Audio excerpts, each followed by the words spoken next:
ಮಂಗಳೂರಿನ ಹೊರವಲಯದ ಬೈಕಂಪಾಡಿಯಲ್ಲಿರುವ ರುಚಿ ಸೋಯಾ ಇಂಡಸ್ಟ್ರೀಸ್ ಕಂಪನಿಯು ಕಡಿಮೆ ವೇತನ ಮತ್ತು ಯಾವುದೇ ರೀತಿಯ ಸೌಲಭ್ಯ ನೀಡದೆ ಮೋಸ ಮಾಡುತ್ತಿದೆ ಎಂದು ಆರೋಪಿಸಿ ಕಂಪನಿಯ ವಿರುದ್ಧ ಮಂಗಳೂರು ಮಹಾನಗರ ಪಾಲಿಕೆಯ ಮುಂಭಾಗ ಪ್ರತಿಭಟನೆ ನಡೆಸಿದರು.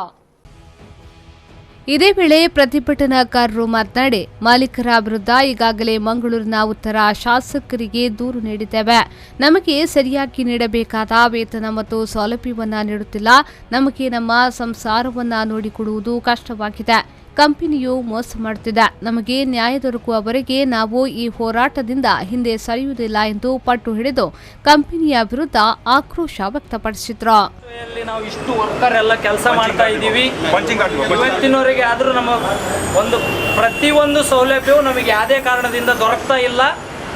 ನಮಗೆ ಡಿಸೆಂಬರ್ ಇಂದ ಗೌರ್ಮೆಂಟ್ ರೂಲ್ಸ್ 12,000 ಬೇಸಿಕ್ ಮಾಡಿವೆ ಅಂತ ಹೇಳಿದ್ರು. ಇವತ್ತಿನವರೆಗೂ ಯಾವ ಎಂಪ್ಲಾಯಿಗಳಿಗೆ ನಮಗೆ ಯಾವುದೇ ತರಬೇತಿ ಬೇಸಿಕ್ ಕೊಡ್ತಾ ಇಲ್ಲ. ನಮ್ಮ ಪೇಮೆಂಟನ್ನು ಕಟ್ ಮಾಡಿ ನಮಗೆ ಬೇಸಿಕ್ಕು ಅದೇ ಬೋನಸ್. हमारा कंपनी से जो हमारे को मिलना चाहिए बेसिक सैलरी गवर्नमेंट के हिसाब से जो 12,000 है वो मिलना चाहिए. अभी तक लोगों के किसी के 8,000 है, किसी के 9,000 है. ये कंपनी हमारे साथ फ्रॉड कर रही है. हम ये कंपनी को इस वजह से कंपनी स्ट्राइक किए हुए हैं कि कंपनी हमको दे दे तो हमारे को शाम को भी हमारी कंपनी चालू हो सकती है. अब हमारे ऊपर प्रेशर बना रहा है हमारा मैनेजमेंट की. अगर तुम लोगों ने स्ट्राइक बंद नहीं की तो तुम लोगों को नौकरी से निकालते हैं. तुम लोगों के बीवी बच्चे भूखे मर जाएंगे. 2002 ಇದ್ದೇನೆ ಕಂಪನಿಯಲ್ಲಿ 16 ವರ್ಷ ಆಯಿತು. ಅದು ನಮ್ಗೆ ಯಾವುದೇ ಬೇಸಿಕನ್ನು ಜಾಸ್ತಿ ಮಾಡಲಿಲ್ಲ, ಪೇಮೆಂಟ್ ಜಾಸ್ತಿ ಮಾಡಲಿಲ್ಲ, ಇಂಪ್ರೂವ್ಮೆಂಟ್ ಇಲ್ಲ. ಹೇಳಿದ ಕೂಡಲೇ ಮಾಡ್ತೀನಿ ಅಂತ ಕಂಪನಿ ಯಾವುದಕ್ಕೆ ಗೊತ್ತೇ ಇಲ್ಲ.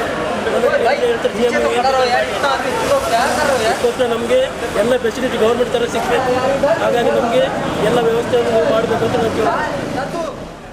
ನಾವು ನೋಡುತ್ತಿದ್ದಂತೆಯೇ ಧರಣಿ ನಡೆಯುತ್ತಿದ್ದ ಸ್ಥಳದಿಂದ ಕಂಪನಿಯ ಲೀಗಲ್ ಅಡ್ವೈಸರ್ ಕಮಲಾಕ್ಷ ಪಟೇಲ್ ಪರಾರಿಯಾದಾಗ ಧರಣಿ ನಿರತ ಕೆಲಸಗಾರರು ಬೊಬ್ಬೆ ಹಾಕಿದ್ದು ಹಾಸ್ಯಾಸ್ಪದವಾಗಿತ್ತು.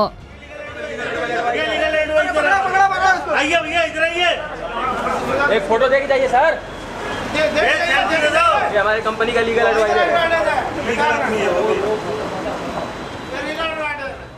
ಬಳಿಕ ಕಂಪನಿಯ ಅಧಿಕಾರಿಗಳು ಮತ್ತು ಕೆಲಸಗಾರರು ಸೇರಿದಂತೆ ಮಂಗಳೂರು ಉತ್ತರದ ಶಾಸಕ ಡಾ ಭರತ್ ಶೆಟ್ಟಿ ಸಮ್ಮುಖದಲ್ಲಿ ಸುಮಾರು 1 ಗಂಟೆಗಳ ಕಾಲ ಮಾತುಕತೆ ನಡೆಸಿದ್ರು. ಪವನ್ ಕಾಜ್ಮಡ್ಕ, ವಿ4 ನ್ಯೂಸ್ 24/7 ಮಂಗಳೂರು.